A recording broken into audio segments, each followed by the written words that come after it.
what is large language model fine-tuning? So there is a concept from the textbook. Say the fine-tuning is to take a pre-trained large language model, and then we further train that, use a smaller specific data set for a specific task. I think there is a many concept is very important. I want to double click on this concept. First of all, is this pre-trained large language model. The large language model, I always think that is a very large and complex mathematical formula. So what I mean for that one, here is the visualization. I think is very helpful and fun to see how it works. So this is a very small model, nano GPT. I think it's 85,000 parameters.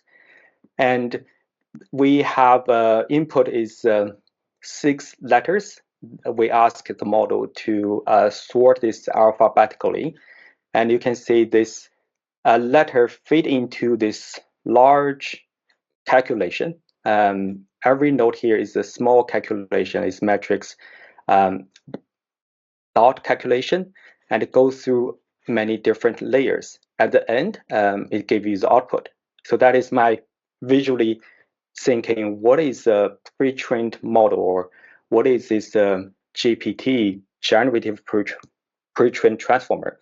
So with that information, now we talk more how we get this very large, massive mathematical formula. Then there's 3 main steps in the large language model training process. The first one, they call that pre-training. So what this do is to take the knowledge of the world or knowledge of the internet, all this is a raw text, to give us a base model. The base model is only can generate next word or next token. How that raw text looks like. So there's one popular open source they call Fine Web. There's a 44 terabyte data. And all this data is just a very long, like a 1 paragraph. If we take a look at this one, this is, I tend to specialize in shallow blah, blah, to kind of show this knowledge of this word. Then after we do that, have this base model to predict next token, we will do another one called supervised fine-tuning. So here what we do is we make the model more like what we are familiar. You ask a question, you give an answer. So you can consider this is like we give a more labeled trained data to make the model more useful. Again, get some detail here, what that training data looks like. So this is one example.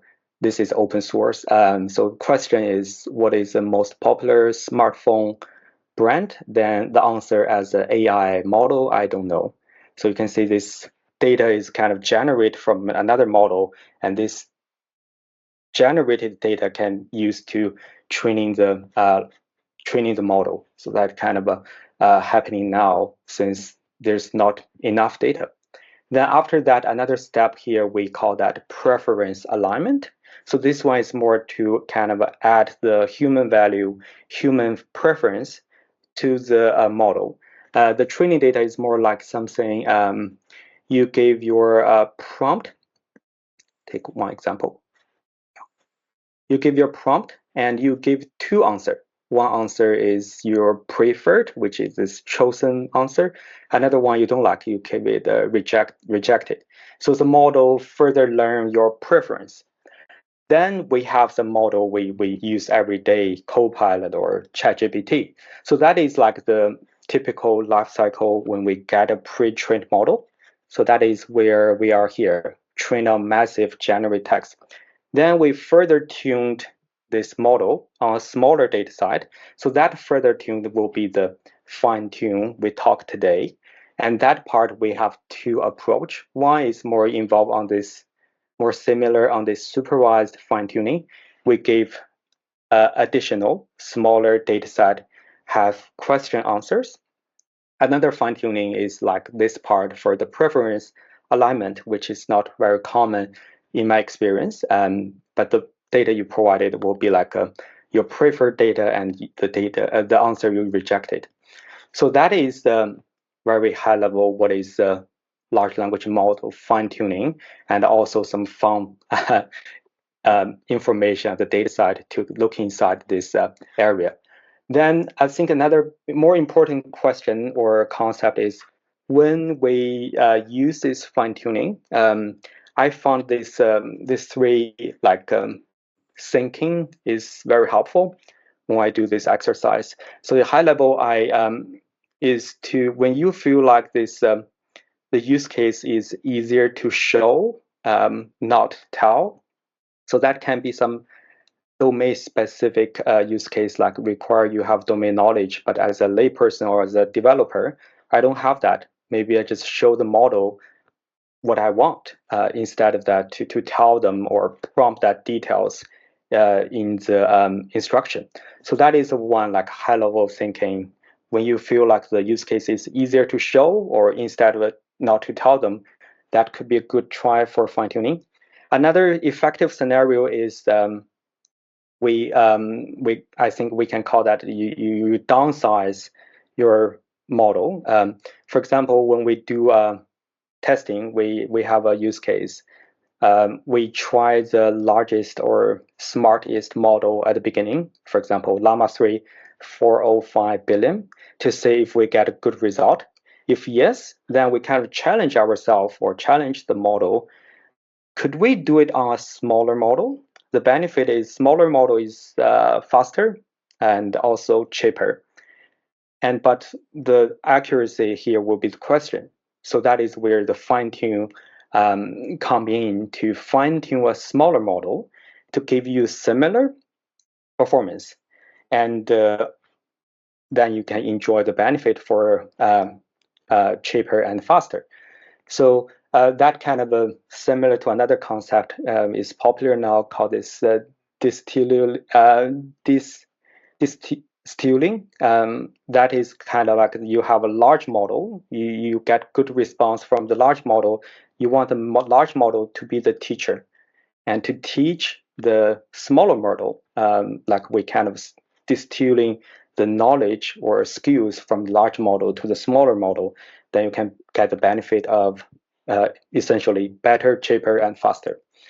Another thinking I think is important is when we do this, we have to have some data-driven approach to make sure the model we fine-tuned is actually gave us similar or even better performance than what we have before.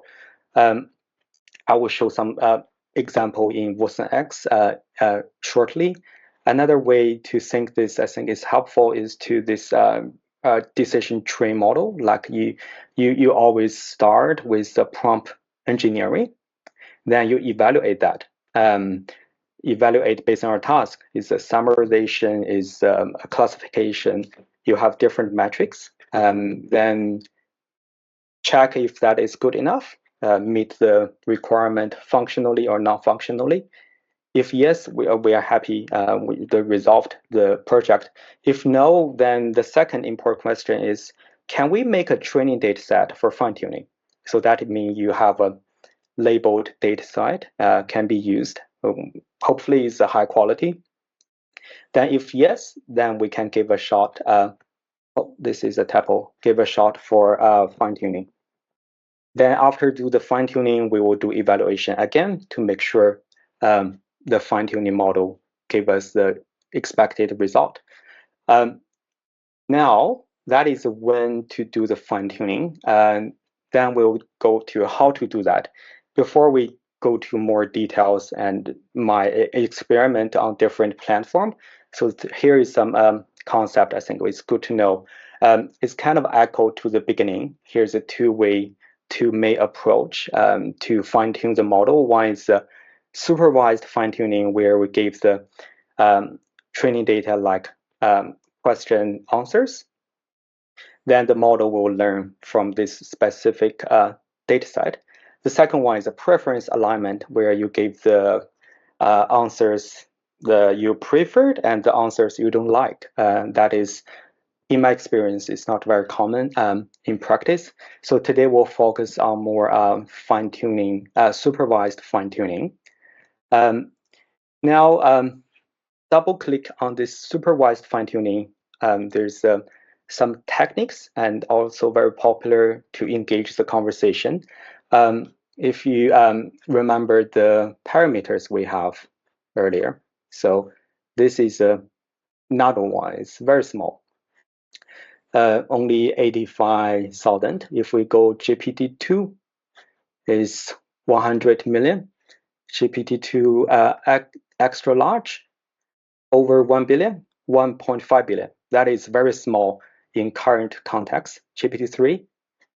So you can see this model can be huge. And when we do fine-tuning, if we try to do the full fine-tuning, basically we need to check every parameter and adjust them if needed.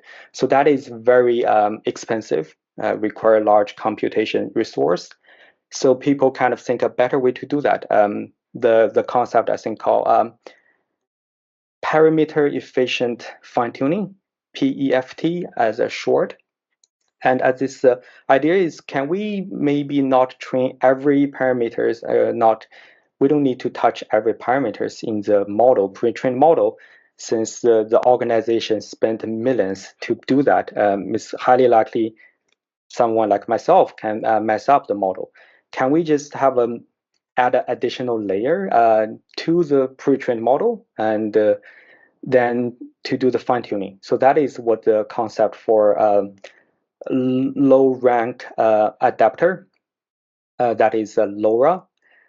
So essentially it will keep the pre-trained model as it is, and then add an additional layer or matrix to adapting this new data set. Then at the output, you have a two part. One is the original pre-trained model. Another part is this adapter you created. The adapter is much smaller. So give you, you can do this even in hours and on one single GPU. So that is LoRa, and many currently fine-tuning surveys we have is use these techniques. Further on that one is Q LoRa. Q here is quantized. Quantized, you can make. My understanding is you make something smaller in this large language model concept. So the improvement for this one is essentially in LoRa. When we train this adapter, you still need the memory or GPU to kind of a hosting the pre-trained model, which is for now some large model you need large GPU memory. Now they make this pre-trained model smaller. That is like what we have here, 16-bit. Before is a 60-bit for one parameter. Now they make it a 4-bit, like 75% reduce the size. Then have this smaller pre-trained model, use that to train your adapter. So that is a QLoRa. So this is some technical skills or tricks we can use. Consider the limitation for the computation power, especially for like individual developer. We don't have that resource. That I think that is enough for this boring concept. We will go more experiment. I tried use different platform and the resource. So the first one, I think this is the fine-tuning, kind of a fall down this part. Show, easier to show, not to tell. What I mean for that one is I will get another browser. So this is like, let's say we have a industry client. They have this casting product, and they want to use large language model to classify this is a good one or a defective one. And now we have a new model recently is this GrandNet Vision 3.2 billion. 2 billion is 2 billion parameter. I think it's relatively small model, but the model is not capable to do this out of the box. You can see here. We know this is a defect, but the model think is good. Is there a way to do some prompt testing like here to maybe check the edge, make sure it's smooth or there's no dip? I'm sure there's some prompt engineer we can do. But essentially there can be many different defect in this product. It's kind of like easier to show, okay, this is good, this is bad. So I use this as a testing example. And the data is good data as well. So this is on Hugging Face. We have, I think, over nearly 1,000 for good and bad data. So this is a good one. And we'll check another bad one. Sometimes the bad one is very, yeah, this is a bad one. You can see the title, defective. This is a very bad one. And even this one, I think the model is not capable to pick it up. So I have some programming to try 50 good and 50 bad, like in total is 100 image. The model out of the box can think they all good. So this is basically no value for us to, it's not possible to use this model to do this classification. Then what I do here is I use Hugging Face transformer TRL, this library. Forgot what this means, but essentially is first of all I prepare my dataset as training dataset and training dataset. Then you give more configurations. Here, this one is I didn't change much. But essentially this is like how how you want the model to learn from the data set. One interesting here is I only train this like one pass. All this training data go through the model like one pass. Practically, I think we will need more than one pass, but just want to say how if one pass, the model will good enough to capture some result. Then I run this one. Here we go to the part we gave all the configurations. Then the training loss, if this reduce, that means the model is getting better and better.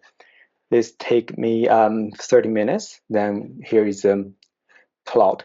The result here is, I think, is a very good result. Now the model know which one, kind of know there is a defective one in the same testing data. Now you can see it's more the good one. Here we identify this 35 out of the 50.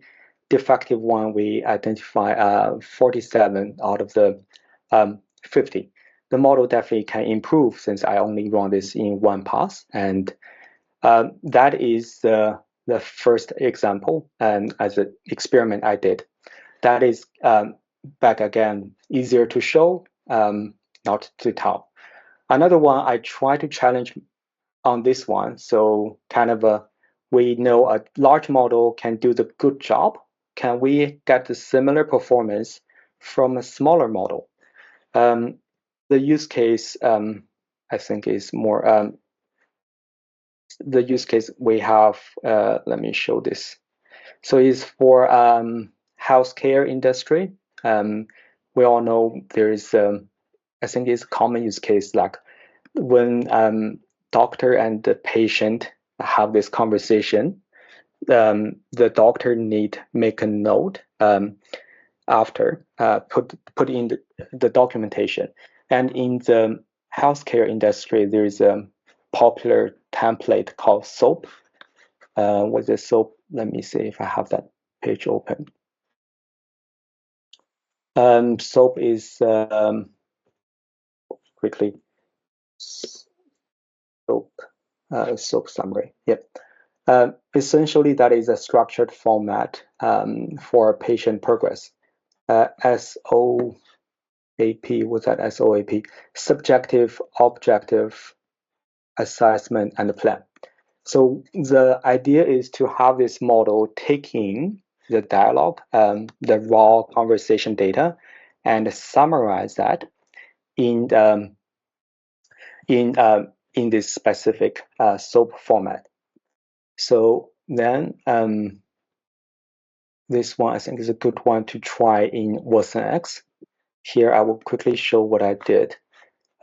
Within our watsonx .ai, we have a service called fine-tuning test.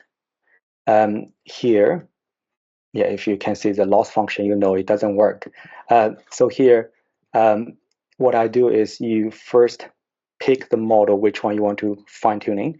We don't have many options currently, but I think this is why the open source is still important, and I'm sure there will be more in the future.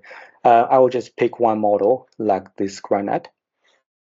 Then here, when you train the model, you want, say, if you want to give some initial instruction, like the system prompt. This one, I just use this one from the testing data. Then you know which task is you're trying to do now: classification, summarization, generation, this very common task. Then you upload your training data. The training data is a specific format, and this format is like a little bit different depend on the platform. So for watsonx, train data JSON, that is this one.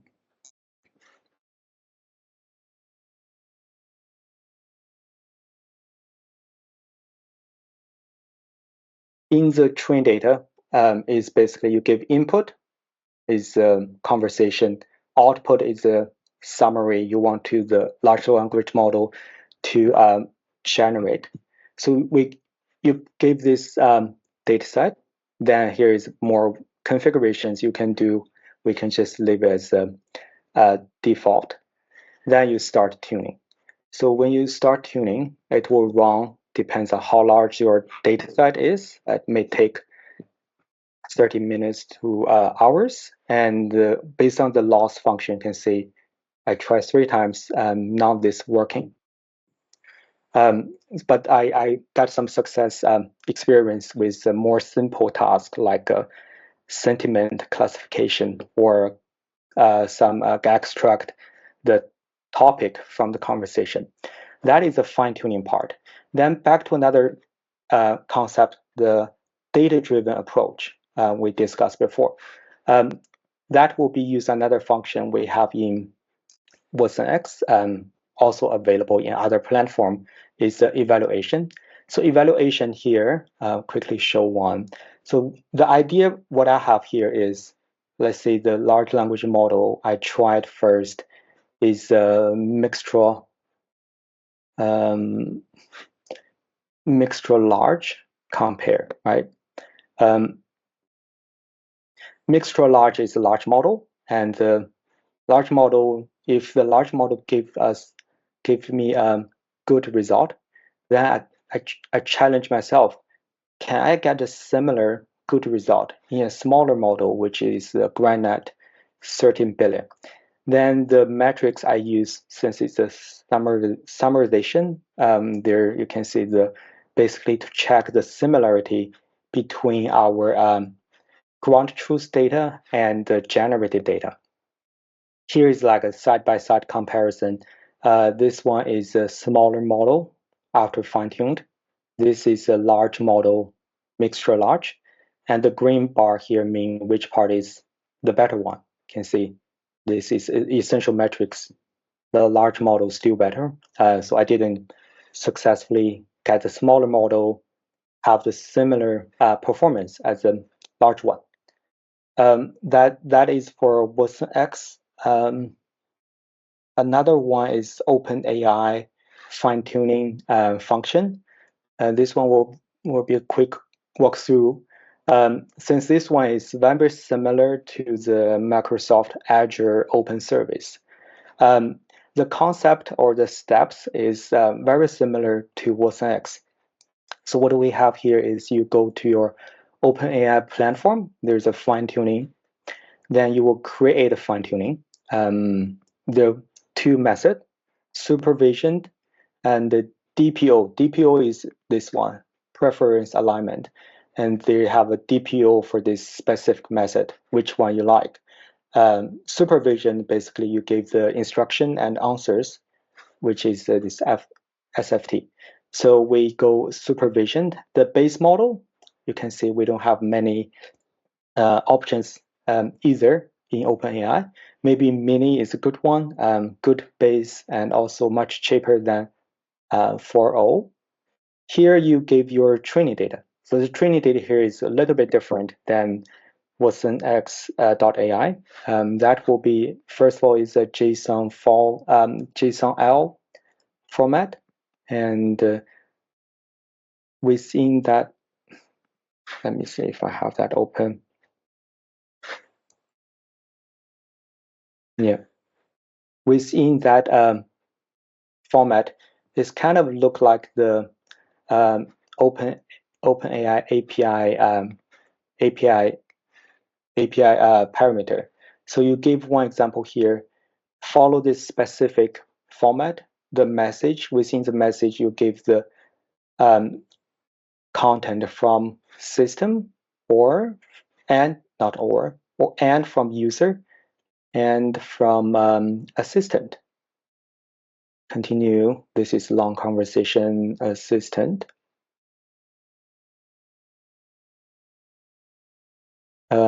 Assistant here. So then the OpenAI will know, okay, this is what I'm looking for. Then you upload that. You can also upload validation data. Then you will create this fine-tuning. So then it will run at the backend. Then after you have the fine-tuning, you can deploy that as well. There's another similar function in OpenAI, which is evaluation. So that is kind of back to our data-driven approach when we do this. You can the testing data is similar to watsonx.ai. You give an input-output, then you do a testing. And the testing here is also depend on the task. Summarization or classification, you give different metrics. So here I test this data. The 4.0 mini already capable to give a good summary. So it's just no need for training in this scenario. All right, I think that is enough on my side. It's a very quick walkthrough, and we will have some time at the end for Q&A. Now I'll hand over to Albie.